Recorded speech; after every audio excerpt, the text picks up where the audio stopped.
aquí está Carlito Madrid, youtuber cubano. ¿Me escuchas, hermano? Te escucho perfecto. Coño, muchísimas gracias, brother. Gracias por esto. Es nuestro primer día de sección. No sé, debería tener una música la presentación, pero no sé por qué no salió. Nada, estamos aquí.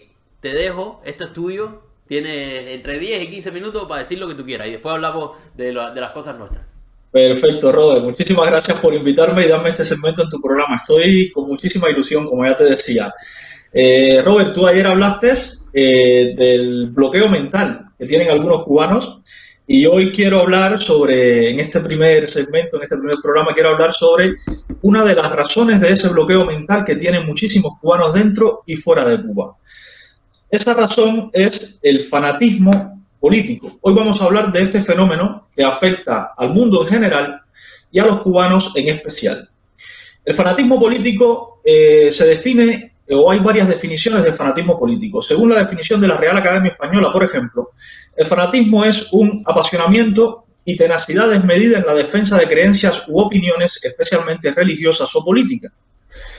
El profesor, el catedrático de Psicología Clínica de la Universidad del País Vasco en España, Enrique Echeburúa, define también el fanatismo en la revista Euromind como: los fanáticos precisan de la presencia de un enemigo externo al que atribuyen todas sus frustraciones como factor para conformar una identidad propia y generar una cohesión grupal.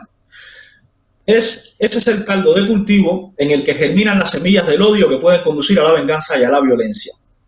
Esta definición de Enrique Echeburúa es brutal, es bastante ilustrativa, porque si cambiamos en esta definición la palabra fanáticos por el término comunistas cubanos, tendríamos algo así como: los comunistas cubanos precisan la presencia de un enemigo externo, Estados Unidos, al que atribuyen todas sus frustraciones, el desastre económico, como factor fundamental para conformar una idea propia y generar una cohesión grupal. El pueblo unido jamás será vencido. Ese es el caldo de cultivo en el que germinan las semillas del odio que pueden conducir a la venganza y a la violencia, los actos de repudio. Muy pocas personas han descrito esto con una precisión y una exactitud, para el caso de Cuba, tan inmejorable. ¿Cómo identificar a un fanático?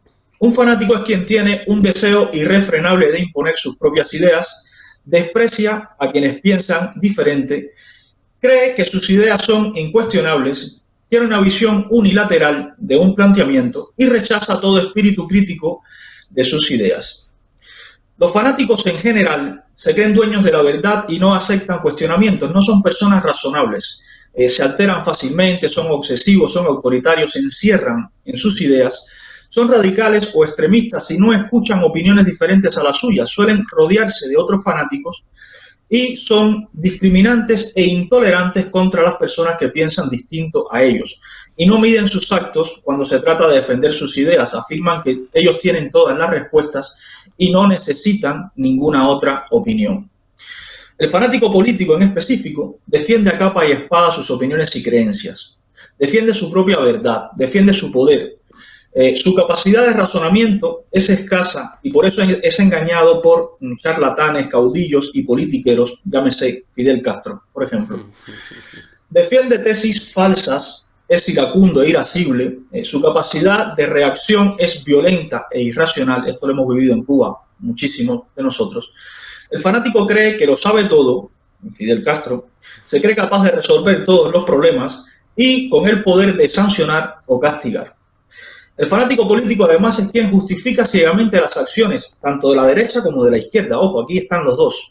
Acciones que van desde ejecuciones sumarias, torturas o genocidios, el remolcador 13 de marzo, por ejemplo. Cree que el fin justifica los medios y por ello defiende la suspensión de libertad, de juicios amañados, noticias falsas, el caso Ferrer. El fanático político es quien justifica la persecución de periodistas independientes, que justifica la represión hasta en las redes sociales, quien justifica encarcelamientos a personas que piensan distinto, Ruama o Yander, por ejemplo, y lo justifica, entre otras cosas, como decía el profesor Echeburúa, nombrando a ese enemigo externo, Estados Unidos.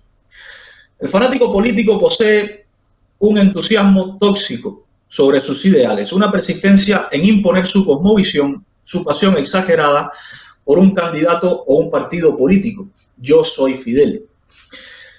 En psicología, los fanáticos políticos se les ubica dentro de un grupo de personas inseguras que tratan de compensar sus sentimientos de inferioridad por la fuerza, el chantaje o la mentira. No tienen la capacidad de razonar, generar ideas ni respuestas. Requieren de personas incondicionales que son fanáticos u oportunistas, que son los llamados tontos útiles, para, a través de su discurso ofensivo, burlesco y populista, recordemos el discurso de Fidel de las actitudes elvis-preslianas, desviar la atención del fracaso de sus acciones.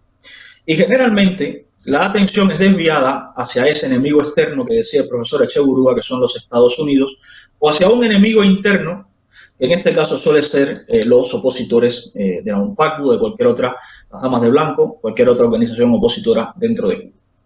El fanático político además es rechazado por las personas que sí tienen cierto grado de inteligencia, ya sea de derecha o de izquierda, esto ocurre en los dos bandos, y se siente muy mal, enloquece cuando lo rechazan. Fíjate que en una sociedad en la que se está encabezando o comenzando un totalitarismo, suele ser encabezado casi siempre por fanáticos políticos, y los intelectuales son los primeros que emigran o los primeros que van presos o terminan siendo ejecutados, son las personas inteligentes de la sociedad. ¿Cómo tú puedes valorar, y esto es para ya cada uno de nosotros, cómo tú puedes valorar si te estás comportando como un fanático? Evidentemente, el fanático no se reconoce a sí mismo, pero lo que sí podemos es determinar si tenemos una creencia irracional, ya que el fanatismo es una creencia irracional. ¿Y cómo sabemos si tenemos una creencia irracional? Tenemos una creencia irracional si tenemos una idea que nos haga daño, una idea que sea dañina para nuestro entorno, si no somos conscientes del impacto que causa en nosotros, es decir, la gente nos lo dice pero no le hacemos caso, y si rechazamos todo lo contrario a esa idea por definición. Si cumplimos estos 4 requisitos, es posible que tengamos una creencia emocional, una creencia irracional y, por tanto, que nos estemos comportando como fanáticos. Si cumples estos 4 requisitos, puede que seas un revolucionario cubano, puede que seas un fidelista, puede que seas un comunista o puede que simplemente seas un fanático político, tal cual, así de simple. En este caso tienes 2 opciones. Una opción es combatir esa creencia irracional desde la forma consciente y con ayuda de tu entorno, lo que se llama el método popperiano. Es decir, yo esto lo hago en un ejercicio personal bastante frecuente. Yo planteo una idea e intento yo mismo demostrar que esa idea es falsa, o le pido a mi entorno que me ayude a demostrar que esa idea es falsa. Esto te ayuda a tener perspectiva de las cosas y es posible que te saque de alguna creencia irracional que estés teniendo. Y la otra opción es acudir al médico, porque el fanatismo político es una enfermedad. Espero les haya gustado este breve resumen sobre los fanáticos políticos. Y ya saben, si tienes una creencia irracional, si conoces a alguien que tenga una creencia irracional, es posible que no sea un revolucionario cubano, es posible que simplemente sea un fanático. Así de simple. Un saludo. Monstruo, muchísimas gracias. Carlito, brother. Gracias, porque además le has dado a este canal un basamento ideológico, no es la palabra, ni yo no lo puedo ni decir.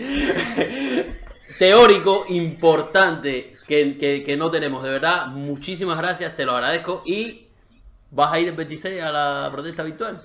No me lo pierdo, eso no me lo pierdo. Aquí estaré seguro. Perdonen la cámara, Robert, porque no pude entrar con mi cámara principal, no sé por qué no me dejó el enlace y tuve que usar una cámara, por eso te dije, tarda un minuto, porque tuve que cambiar de cámara rápido, por eso tengo una cámara distinta hoy. No te preocupes, no te preocupes, te ves bien, no se te ven los brazos, pero te ves bien. Muchas gracias, hermano, muchísimas gracias, señores. Gracias a ti. Esta ha sido la sección de Carlito. Un abrazo, hermano, cuídate mucho. Un abrazo. Bye, bye.